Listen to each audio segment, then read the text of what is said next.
नमस्कार Mahananta family, my soul family, my heartly touch family, मेरी रूहानी परिवार। कैसे हो आप सब महानंता प्रकाश पुंज के सदस्यों?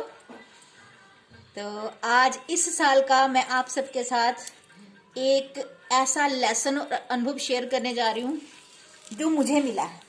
आपके साथ क्या हुआ ये तो हम नहीं जानते, पर हमारे साथ इस साल हमने क्या सीखा, क्या लेसन सिखा के गया ये साल हमें।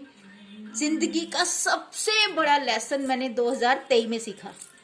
2022 में ये सीखा कि अगर जिंदगी से कोई चला भी जाए हमेशा के लिए हमें छोड़कर, तो फिर जिंदगी कैसे जी जाती है, उस स्ट्रगल से, उससे कैसे दुख से बाहर निकला जाता है, वो 2022 सिखा के गया। फिर 2022 में और भी कुछ सिखा के गया कि कोई आता है फिर कैसे चला जाता है लाइफ से, कोई झूठा प्रेम कैसे दिखाता है। तो 2023 हमें ये सिखा के गया कि जिंदगी भर के लिए कोई भी, जिंदगी में कोई भी रिश्ता हमेशा के लिए साथ नहीं निभाता। ये जिंदगी एक यात्रा की तरह है।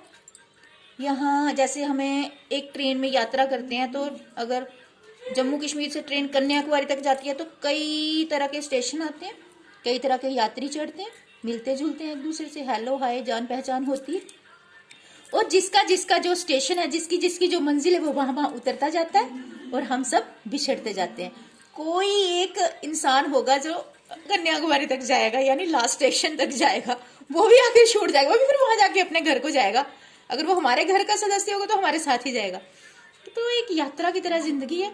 ये जिंदगी का 2023 मुझे ये सिखा के गया कि किसी से भी दुनिया में मोह माया में मत पड़ो। यानी इमोशनली बहुत ज्यादा होता है ना अटैचमेंट, डूब जाती थी मैं हर किसी से रिश्ते में ना, इतनी ज्यादा डूब जाती थी, इतना इमोशनली रोते रहना हर रिश्ते के लिए, मतलब क्योंकि मैं दिल से निभाती थी ना, हर रिश्ता निभाती आज भी दिल से हूँ। लेकिन फर्क इतना आ गया कि अब मैं वो वाले इमोशन इतने, मतलब रोना धोना बंद हो गया। मेरा दिल अभी भी है, बैलेंस कर दिया भगवान ने, प्रैक्टिकली और इमोशनली। पहले मैं सिर्फ इमोशनली थी, रो रो के ये छोड़ गया, वो ऐसे कह गया, वो ऐसे, मतलब छोटी छोटी बात को दिल पे ले लेके रोते रहना, यही चला मेरा जिंदगी भर। लेकिन 2023 ने सिखाया महानंता ने कि बच्ची उठ, हिम्मत कर। अगर तू इसी तरह से सारी जिंदगी बिताती रहेगी, दूसरों के लिए अपने इमोशन ऐसे लोगों के लिए दिखाती रहेगी जो तेरे इमोशंस की कदर ही नहीं करते, जिन्होंने तुझे कभी वैल्यू ही नहीं दी, तुझे कभी समझा ही नहीं, तो उसके लिए अपने खून का हर कतरा भी नहीं जोड़ देगी ना, तो भी वो तेरे काम नहीं आएंगे। तो फिर क्यों ऐसे लोगों के पीछे तू मतलब अपनी जिंदगी बर्बाद करती है? खुद के लिए जी, अपने बच्चों के लिए जी, अपने परिवार के लिए जी, मेरे लिए जी। फिर कोई आया था 2023 में मेरे हस्बैंड की डेथ के बाद मेरी लाइफ में, कृष्णा की राधा राधा कह के, तो हम भी उसको दिल से रूहानी एक अटैचमेंट हो गई थी। पर जैसे वो हमसे दूर हुए तो हम बड़े रोए, क्योंकि एक मैं टूटी हुई थी पहले से ही लाइफ से। फिर कोई सहारा मिला कि बात करने का, कोई बातें करेंगे, हम दुख सुख बांटेंगे, फिर वो भी दूर हो गया। तो फिर मैंने खुद को 6-7 महीने लगा के संभाला।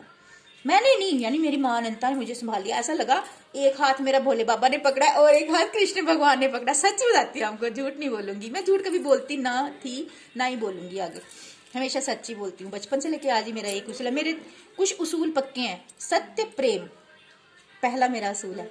सत्य प्रेम के पथ पर मैं बचपन से चलती आई हूँ, हमेशा चलूंगी, युगों से चलती आई हूँ, युगों तक चलूंगी। मेरे लिए सबसे बड़ा धर्म सत्य प्रेम और इंसानियत है, बाकी धर्म सेकंड नंबर है। माना सनातन धर्म नंबर 1 है, पर उनसे भी ऊंचा मेरे लिए सत्य प्रेम और धर्म है, इंसानियत।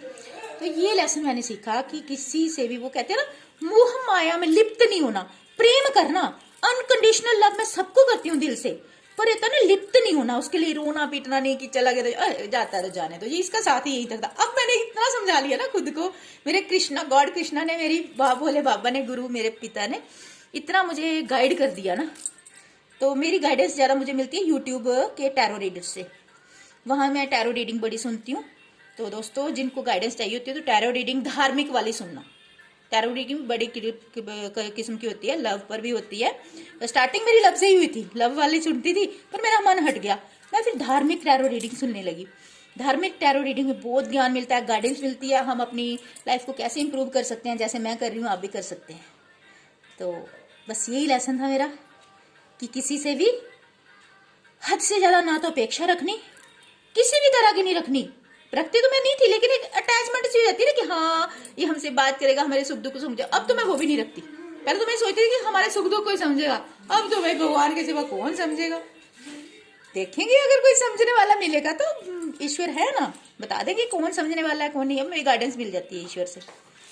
दिल कह देता है कौन दिल से हमें अपना मान रहा है, कौन फॉर्मेलिटी कर रहा है, पता चल जाता है। क्योंकि एक इंट्यूशन, दिल से आवाज़ आ जाती है हर इंसान को, जो परमात्मा से जुड़ा था उसको पता चल जाता है। जो दिल से जुड़े होते हैं हमें भी उनकी याद आती है। आज भी मेरी लाइफ में ऐसे रिश्ते, दोस्त, भाई बहन, अपने रिश्ते हैं जो मुझे दिल से याद करते हैं, मुझे भी उनकी याद आती है और हम दिल से हमेशा उनके साथ हैं। तो अनकंडीशनली लव यू मेरी माँ अनंता फैमिली, अनलिमिटेड वाला लव यू माँ अनंता की तरफ से, हमारी तरफ से भी।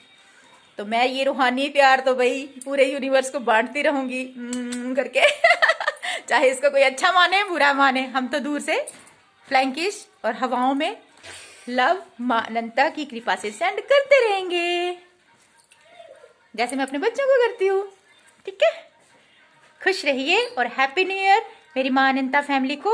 आप सबकी जिंदगी में 2024 अनंत खुशियां और अनंत बहारें लेकर आए।